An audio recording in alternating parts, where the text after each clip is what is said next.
Bienvenue frères et sœurs à l'émission de ce soir, Énigmes bibliques. Et aujourd'hui, dans les grandes énigmes bibliques, nous allons parler du chapitre 2, du chapitre 3 que nous allons voir aujourd'hui avec la grâce de Dieu, car auparavant, nous avons lu le chapitre 2 qui nous parlait du jardin de l'Éden et le chapitre 1 qui nous parlait de l'homme et la femme.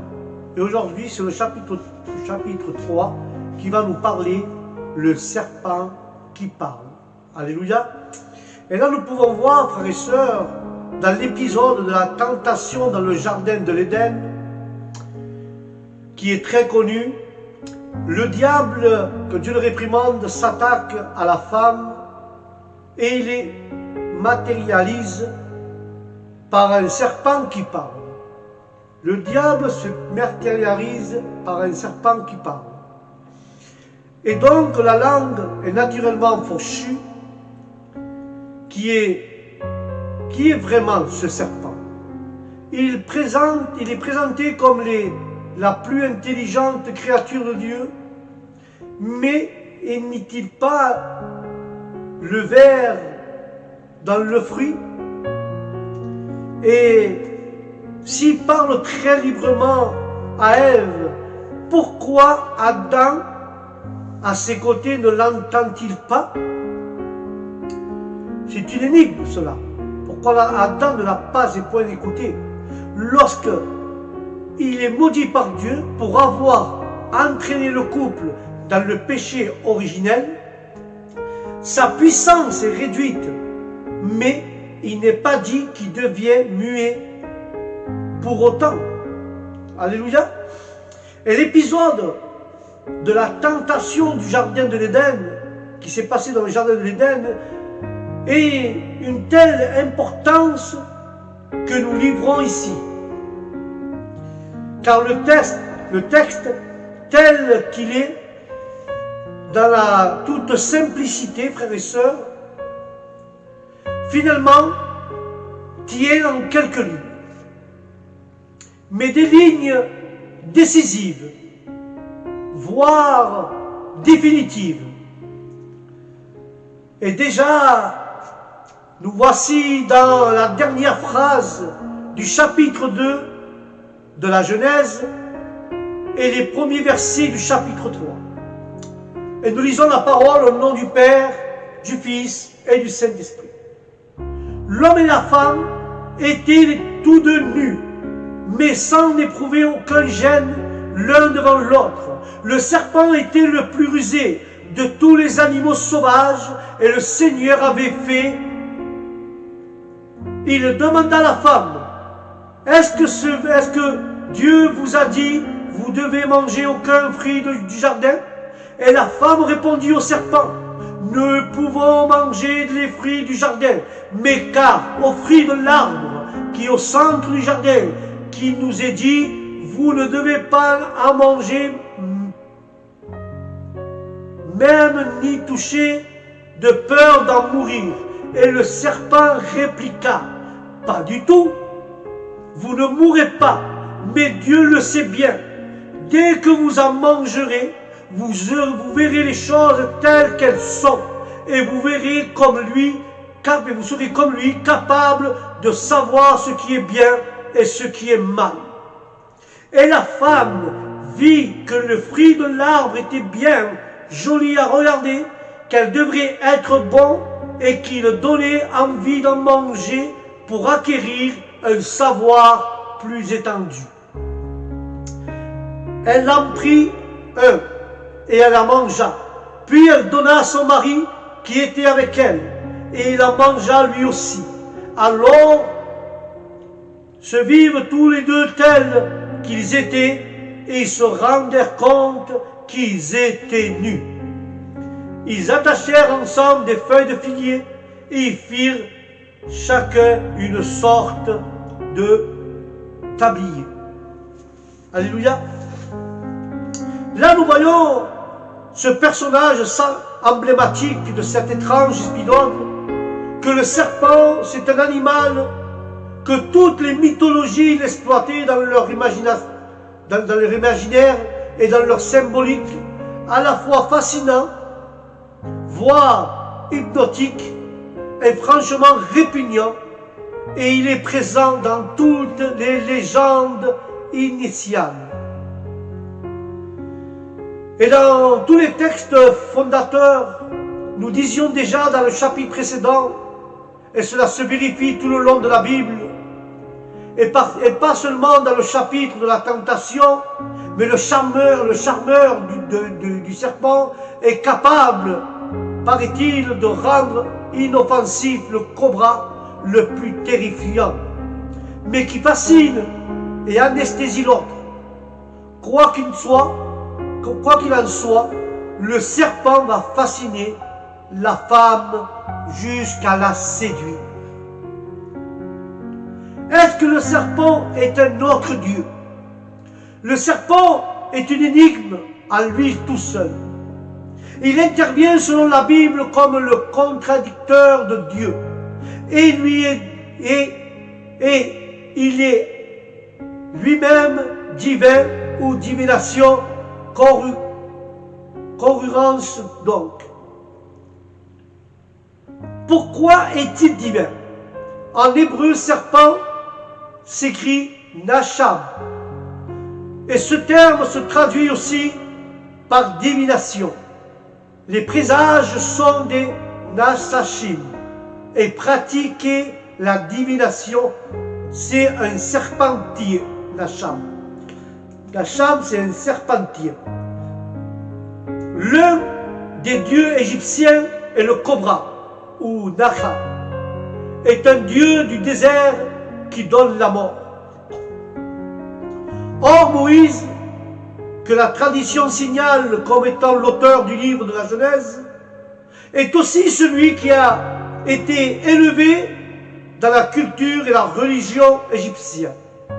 Puis celui-ci, qui a entraîné le peuple hébreu dans le désert avant d'atteindre la terre promise, le désert, au milieu idéal du serpent, et dans ces pérégrinations du désert où le peuple va tourner en rond pendant 40 ans. Et Moïse va vivre une étrange expérience dont le serpent sont des éléments et des éléments vedettes.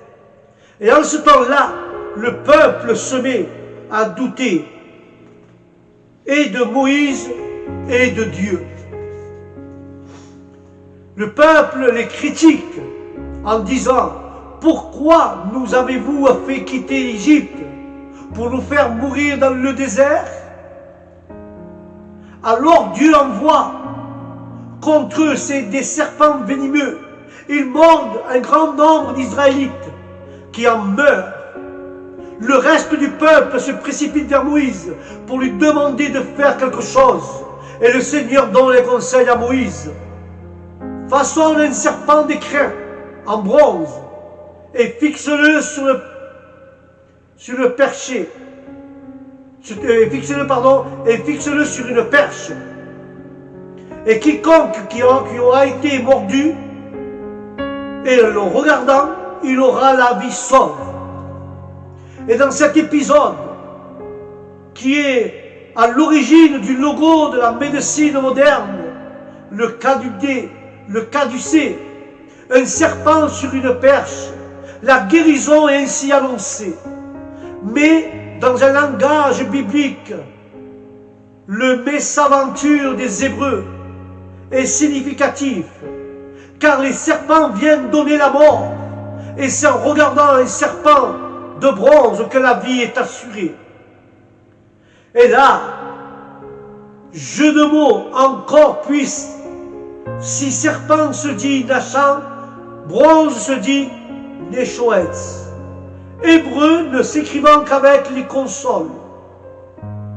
On note la répétition de niche, qui est la foulée, parle aussi de la divination, laquelle est bibliquement interdite. En effet, une des lois de Moïse dit « Vous ne pratiquerez pas la divination ». Littéralement, vous ne vous serpenterez pas. Mais revenons au jardin. Voilà donc le serpent susurrant, insulissant et rampant dans la conscience de Ève. Or, mise en scène est incroyable et précise. Pour le décor, tout est dit. Pour les costumes aussi. De fait, pas de costume. L'homme et la femme sont nus, mais le serpent l'est aussi. Comme déjà signalé, le texte fondateur joue incroyablement sur les mots et les consonances, car littéralement le texte dit à l'homme et la femme était nue et ingénue, naïf, sans avoir honte. Le serpent était ingénieux, malin, coquin, de surcroît nu comme un ver. La construction du passage est à la fois équilibrée et très mêlée. Nu, ingénieux et nu. Le serpent est rusé, malin, et le malin n'est pas loin. À qui dit malin, dit mal. Et là, nous voyons Dieu dans un déclin, et nous avançons dans la conquête de ce qui est passé dans le jardin d'Éden. Pourquoi le serpent s'adresse-t-il à la femme et non à l'homme? Pourquoi pose-t-il d'emblée une question sur les dires de Dieu? Selon la chronologie des textes bibliques, on note que les ordres de Dieu, car la possibilité de manger ou tel fruit, ont été donnés avant que la femme soit créée. Ève n'avait donc pas directement entendu la consigne de Dieu, sauf lorsqu'elle ne faisait que avec l'homme. Car nous l'avons vu auparavant dans l'androgyne. Sauf encore si Adam lui a ensuite redit la chose, ou sinon, en fonction de la réponse donnée au serpent, on voit que c'est le cas. À noter aussi que le serpent ne met pas en doute l'existence de Dieu, mais s'attaque au bien fondé de ses ordres. Par contre, subtilement, il ne parle pas du même Dieu que celui dont il a été question jusqu'ici, frères et sœurs. En effet, les premiers chapitres de la Bible, lorsqu'ils parlent de Dieu, ils utilisent une expression composée de deux mots, que les éditions françaises les plus sérieuses traduisent par le Seigneur Dieu ou l'Éternel Dieu. Voir lui, Dieu. En hébreu, l'expression est composée du tétragramme sacré Yahvé, traduit à la fois par Yahvé, qui est donné aussi pour Jéhovah, suivi d'Élohim. Mais avant que le serpent ne parle de Dieu, ou trouve donc dans le texte de Yahvé ou Elohim, puis le serpent arrive et dit simplement Dieu. De façon générique, et sans toute la puissance grammaticale liée à l'image du Dieu créateur. Car le serpent parle bien de Dieu, mais il introduit la notion d'un Dieu décliné. Déjà, Dieu n'est plus qu'une divinité dans la bouche du tentateur, et la femme va répondre en utilisant la même expression dévalorisée. C'est ainsi que la distance s'insinue, serpente, est installée entre le Créateur et sa créature. Malin, vous allez me dire, malin le serpent biaise par la question. Il veut piéger en englobant une interdiction précise et donc limité à l'ensemble de la situation. Et naturellement, il sème le doute de façon insidieuse. Quoi? Sur le ton de surprise, voire de indignation. Quoi? Vous ne pouvez manger aucun fruit du jardin? C'est là une bonne tactique pour déstabiliser Ève. Le serpent éveille le questionnement, le ressentiment aigreux, et il la baise et il laisse entendre que si une seule chose est interdite, tout est finalement interdit. Le thème d'actualité universelle est l'éternel. Si tout est permis sauf une chose, alors rien n'est vraiment permis. Donc vous ne pouvez manger aucun fruit. Heureusement, la femme a bien appris la leçon et elle ne se laisse pas impressionner. Elle riposte même avec une certaine assistance. Elle rappelle l'interdit et sa limite. Mais voilà un détail intéressant, une originalité de toute personnelle. Elle dit, nous ne pouvons manger de tels fruits, même nous ne pouvons n'y toucher. Voilà une réponse énigmatique, en ce sens qu'Ève ajoute un interdit à l'interdit. Elle ajoute un interdit à l'interdit. Dieu n'a pas dit qu'il ne fallait pas y toucher. Et comme dans un texte parallèle, les mots, les consonnes, voire les absences des mots sont importants, car ce détail n'est pas un. Finiment, et sans doute parce qu'elle se connaît assez pour savoir que si elle touche du fruit défendu, elle risque fort de ne pas pouvoir lui résister et finir par le manger. Alors Ève, frères et sœurs, Ève se donne une deuxième barrière. En contrefort, selon elle, toucher du fruit serait donc déjà mourir.